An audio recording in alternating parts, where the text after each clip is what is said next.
আজ বৃহস্পতিবার 18 ডিসেম্বর 2025, 3 পৌষ 1432।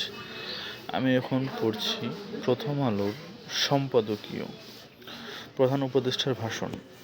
ভয়হীন পরিবেশ সৃষ্টিতে সর্বোচ্চ গুরুত্ব দিন। প্রধান উপদেষ্টা অধ্যাপক মোহাম্মদ ইউনূস দেশের ভোট রক্ষা করে দেশ রক্ষা করার আহ্বান জানিয়েছেন। তিনি বলেছেন, ফেব্রুয়ারিতে অনুষ্ঠিত হতে যাওয়া জাতীয় সংসদ নির্বাচনের উপর নির্ভর করে দেশের সবার ভবিষ্যৎ।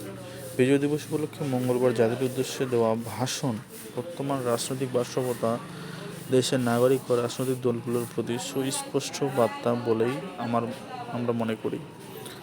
ত্রয়োদশ জাতীয় সংসদ নির্বাচনের তফসিল ঘোষণার পর এটি জাতির উদ্দেশ্যে দেওয়া প্রধান উপদেষ্টার প্রথম ভাষণ।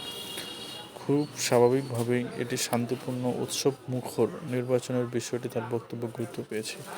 12 ফেব্রুয়ারি জাতীয় সংসদ নির্বাচন ও জুলাই জাতীয় সনদ বাস্তবায়নে গণভোট অনুষ্ঠানে নির্বাচন কমিশনকে অন্তর্বর্তী সরকার ও সব ধরনের সহযোগিতা দিয়ে যাচ্ছে বলে উল্লেখ করেন তিনি। নির্বাচন সামনে রেখে নির্বাচন সামনে রেখে মাঠ প্রশাসন ও পুলিশ প্রশাসনের রদবদলের কথা উল্লেখ করে তিনি বলেছেন, দেশের প্রত্যেক ভোটার যেন নিরাপদ পরিবেশ ও